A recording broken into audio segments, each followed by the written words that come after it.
सिर्फ 23 साल के थे पवन कुमार। 23 साल की आयु क्या होती है? इस देश में कभी कभी बड़े बड़े लोगों के बिगड़े हुए नवाबजादे जिनको अपना होश नहीं रहता है और लड़खड़ाने लग जाते हैं, तो कुछ लोग कहते हैं कि अभी बच्चा था। उस आयु में यह आदमी देश संभाल रहा था। 23 साल की आयु क्या होती है? वंदे मातरम।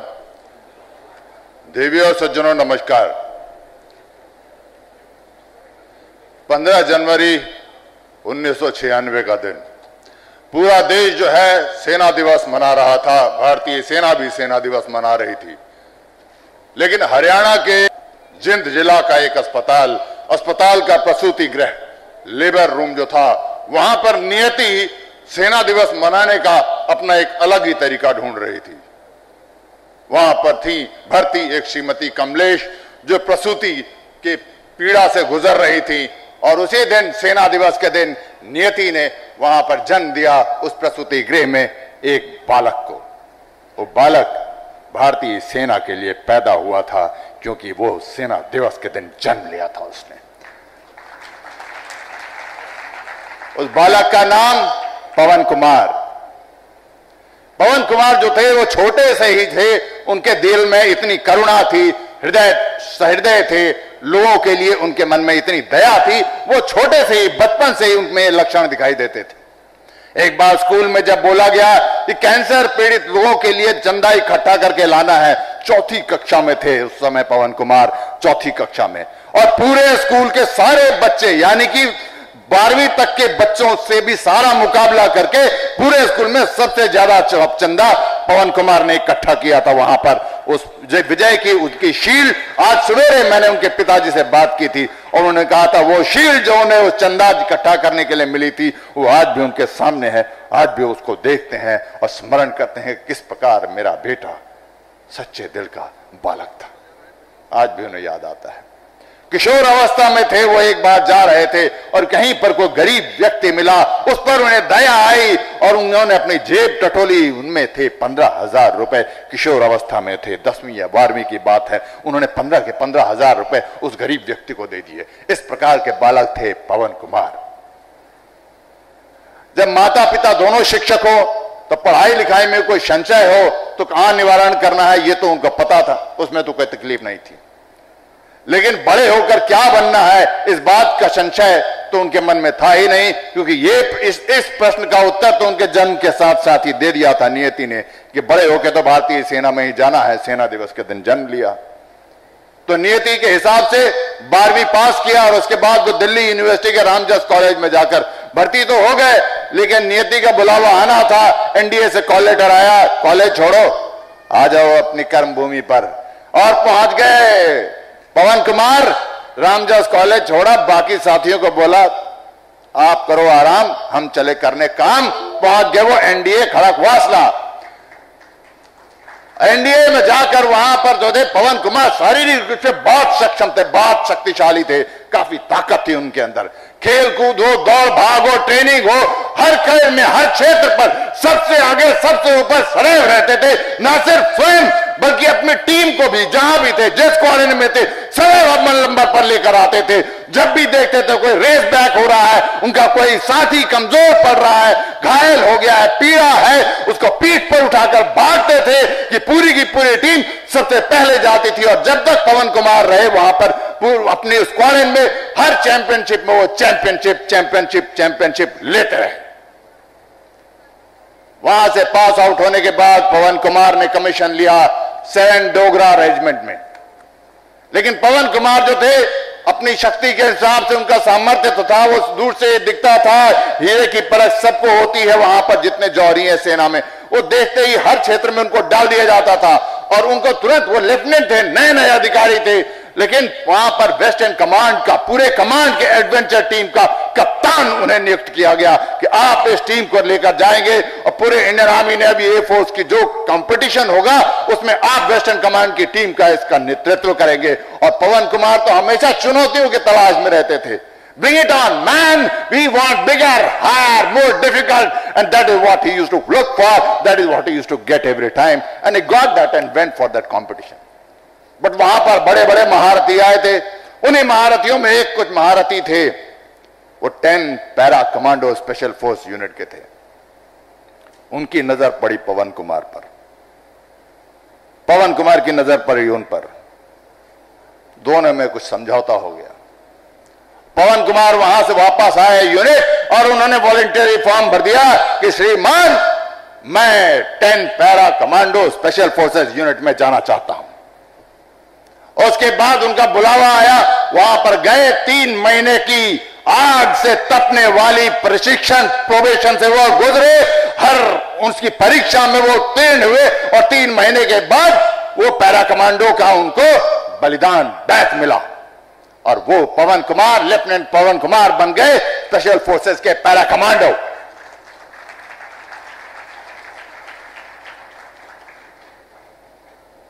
सत्रह जनवरी 2016 कैप्टन बन चुके थे वो. छुट्टी आए थे. 17 जनवरी का था. 15 जनवरी को उनका जन्मदिन होता था, सेना दिवस के दिन. यानी कि 17 जनवरी 2016 को अपने जन्म दिवस के 2 दिन पश्चात छुट्टी खत्म. वो अपने माता पिता का आशीर्वाद लेकर वापस यूनिट जाने को तैयार थे. उन्होंने पिता के पांव छुए, उसके बाद माता के पांव छुए, अपनी मां के गले लगे, वापस दरवाजे की तरफ गए. लेकिन पहली बार वो दरवाजे से वापस पलट कर आए. इससे पहले उन्होंने कभी नहीं ऐसा किया था. न जाने क्यों वो पहली बार दरवाजे से वापस पलट कर आए और अपनी मां के गले लग गए एक बार फिर. न जाने क्यों उन्होंने वो अपनी इच्छा से किया था या नियति की प्रेरणा से की थी, ये मैं नहीं जानता. मैं ये इसलिए कह रहा हूं कि वो अंतिम बार अपनी मां के गले लग रहे थे. वो मां के गले लगे और वहां से निकल पड़े. 17 जनवरी को वहां से निकले, अपने यूनिट पहुंचे कश्मीर. 20 जनवरी को एक ऑपरेशन में उनको भेजा गया. वहां पर गए, वहां कुछ खूंखार आतंकवादी थे, उनको ढेर किया, मारकर वापस आ रहे थे कि एक दुर्घटना हुई और वो घायल हो गए. तो वो सैनिक अस्पताल में गए. वहां उनकी चोट का इलाज किया गया. 15 दिन तक वो अस्पताल में भर्ती रहे. उनका दवा हुआ, स्वास्थ्य लाभ किया, लेकिन वो पूरी तरीके से अभी ठीक नहीं हुए थे. इसीलिए डॉक्टर ने उनको लिखित रूप में आदेश दिया कि आप वापस जाएंगे अपनी यूनिट में, लेकिन आप किसी भी अभियान में, ऑपरेशन में जाने योग्य अभी नहीं है. अगले 15 दिनों तक, यानी कि 21 फरवरी 2016 तक आप अपनी यूनिट में सिर्फ आराम करेंगे और उसके बाद वापस आएंगे. मैं जांच करूंगा और यदि मैंने योग्य पाया, आप ठीक हुए, तब मैं आपको अनुमति दूंगा कि आप ऑपरेशन में जा सकते हैं. ध्यान रखिएगा, 21 फरवरी 2016 तक उन्हें आराम करने का आदेश था, निर्देश था. लेकिन 20 फरवरी 2016 को सीआरपीएफ कॉन्वे पर हमला हो जाता है. कई आतंकवादी इस पर हमला करते हैं और वहां से भागकर वो पांपोर में एंटरप्रेन्योरशिप डेवलपमेंट इंस्टीट्यूट है एक, वहां पर उसमें जाकर घुस जाते हैं. बहुत बड़ी बिल्डिंग, बहुत बड़ा भवन, बहुमंजिला इमारत, न जाने बहुत सारे कमरे, वहां पर वो चले जाते हैं. उनकी यूनिट को आदेश आता है. अब 21 फरवरी तक तो उनको आराम करने का आदेश था, लेकिन पवन कुमार बैठे हो, सामने शत्रु का बुलावा आए और पवन कुमार ना जाए, ऐसा तो कभी हो ही नहीं सकता था. उन्होंने हथियार उठाया और चल पड़े अपनी टीम के साथ. Let's go on man. और वो पहुंच गए वहां पर. अब वहां पर परिस्थिति ऐसी थी, दोपहर के समय 3-4 बजे के आसपास वहां पहुंचे. परिस्थिति कुछ ऐसी थी कि बहुत सारे नागरिक उसी भवन में थे. आतंकवादी तो थे ही, बहुमंजिला इमारत थी जैसे कि मैंने बताया. अब सबसे पहली चुनौती थी कि यहां से नागरिकों को निकाला जाए. तो सबसे पहले उन्होंने बड़े धीरे से, उनकी टीम ने मिलकर नागरिकों को वहां से एक एक करके जितने हो सकते थे सावधानी पूर्वक निकाला. इसमें काफी समय लग गया. ये करते करते वहां अंधेरा हो गया. उसके बाद उन्होंने निर्णय लिया कि अब ऑपरेशन शुरू किया जाए, लेकिन अभी भी वो इस बात से पूरी तरह से निश्चिंत नहीं थे कि सारे नागरिक निकल गए होंगे, क्योंकि संभावना इस बात की थी कि आतंकवादियों ने हो सकता है कुछ नागरिकों को बंधक बना लिया हो, वो अभी भी वहां फंसे पड़े हो, या कुछ नागरिक डर के मारे ऐसी जगह छुपे हो कि वहां से निकलने की उनकी हिम्मत ना हो रही हो। तो इसीलिए अंदेशा इस बात का है कि नागरिक वहां पर अभी भी छुपे हो सकते हैं। अब आप कल्पना कीजिए परिस्थिति क्या, एक भवन है, मल्टी स्टोरेड बिल्डिंग है, कई सारे कमरे हैं, हमें यह नहीं पता, अपनी टीम को, सैनिकों को, सिपाहियों को यह नहीं पता कि आतंकवादी किस कमरे में छुपा है, उनको यह नहीं पता कि हमारे नागरिक कहां कहां हो सकते हैं। और इस सब जटिल परिस्थिति के बीच पवन कुमार ने निर्णय लिया कि रूम इंटरवेंशन की कार्रवाई करेंगे। देवी और सज्जनों, रूम इंटरवेंशन की कार्रवाई बहुत ही जटिल होती है, अर्थात प्रत्येक कमरे में जाकर, प्रत्येक खिड़की में जाकर, प्रत्येक दरवाजे में जाकर, वो कमरा चाहे वह बाथरूम हो, चाहे टॉयलेट हो, चाहे वो स्टोर रूम हो या क्लासरूम हो या प्रिंसिपल का ऑफिस हो या कोई भी हो, हर कमरे में जाकर हर दरवाजे को तोड़ना है, उस कमरे को क्लियर करना है और उसके बाद आगे जाना है। और आप सोचिए, जब आप ये कार्रवाई कर रहे हैं तो जब आप दरवाजे के सामने जाते हैं तो एक कमांडो की, एक सिपाही की मनोदशा क्या है। अगर चूंकि उसको इस बात की क्लैरिटी नहीं है कि इसमें सिर्फ आतंकवादी होगा, अगर सिर्फ आतंकवादी होता तो उसके लिए काम आसान हो जाता, लेकिन उसके बाद उसके मन में मनोदशा है कि इसके अंदर सिर्फ आतंकवादी भी हो सकता है। Situation number 1। दूसरा, यहां पर संभवतः सिर्फ नागरिक हो सकता है जो डर के मारे चुपकर बैठा हो या उसको बांध कर वहां रख दिया गया हो, संभावना है कि उसका मुंह भी बांध दिया गया हो, इसलिए वह आवाज नहीं कर सकता। अर्थात ये सिचुएशन नंबर 2, यानी कि आप अंधाधुंध गोली वहां पर भी नहीं चला सकते हैं। सिचुएशन नंबर 3 कि कोई भी नहीं हो सकता है। सिचुएशन नंबर 4 कि दोनों हो सकते हैं, आतंकवादी और बंधक साथ में। इसी कहने का मतलब परिस्थिति इतनी जटिल है कि कोई क्लैरिटी नहीं है, किसी भी कमरे में आप अंधाधुंध जाकर गोली नहीं चला सकते हैं, क्योंकि यह परिस्थिति थी, कोई भी सिचुएशन इनमें से हो सकती है। फूंक फूंक कर कदम रखने की आवश्यकता थी।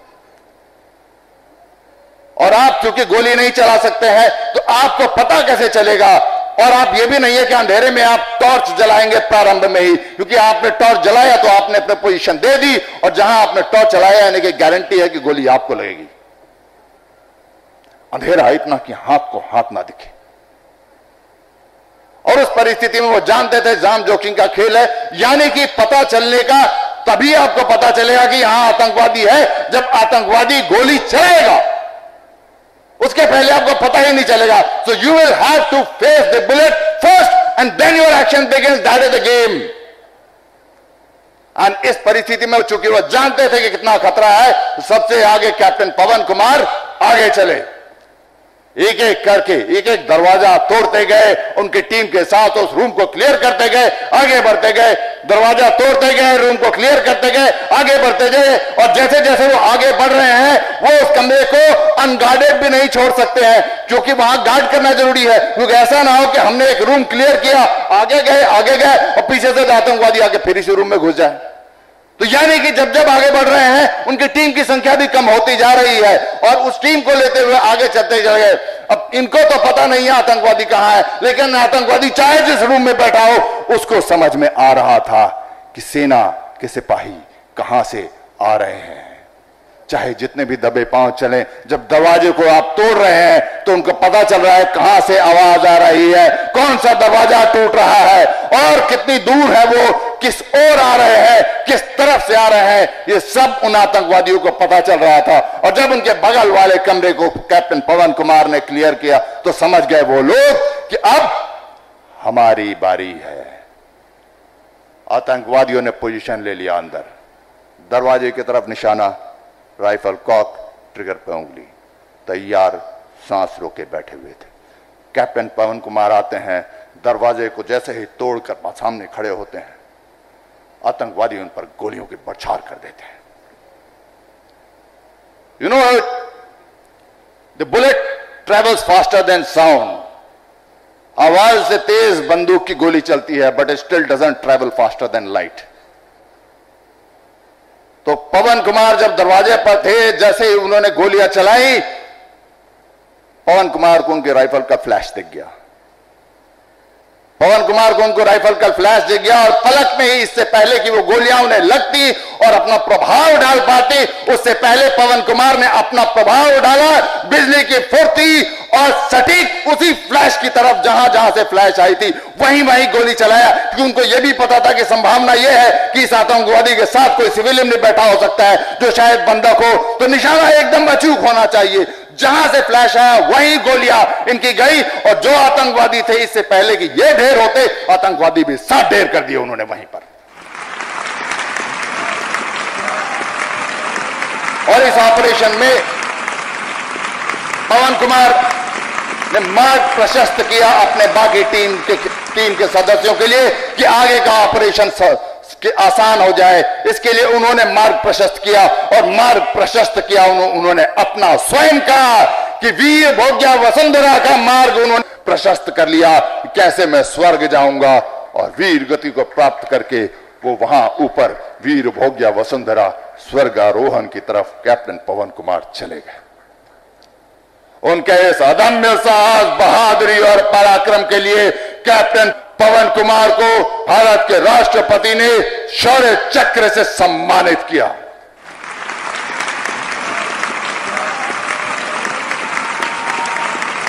देवी और सज्जनों, लेडीज एंड जेंटलमैन, सिर्फ 23 साल के थे पवन कुमार। 23 साल की आयु क्या होती है?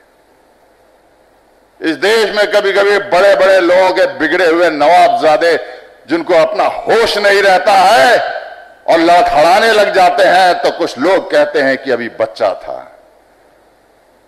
उस आयु में यह आदमी देश संभाल रहा था। 23 साल की आयु क्या होती है? 23 साल की आयु में कुछ लोग मोबाइल से खेल रहे होते हैं और हमारे देश में ऐसे कैप्टन पवन कुमार या लेफ्टिनेंट त्रिवेणी सिंह जैसे लोग मौत से खेल रहे होते हैं। What is 23 years old man, ladies and gentlemen? 23 years of age and people are not able to figure out what is it that they should live for. And here we have men who have decided and they know what is it that they should die for. And they died. And he died for India. That is Bharat. धन्यवाद देवी और सज्जनों, जय हिंद। तेरी शान पे सदके कोई धन है क्या, तेरी धूल से बढ़ के, तेरी धूप से रोशन, तेरी हवा पे जिंदा तू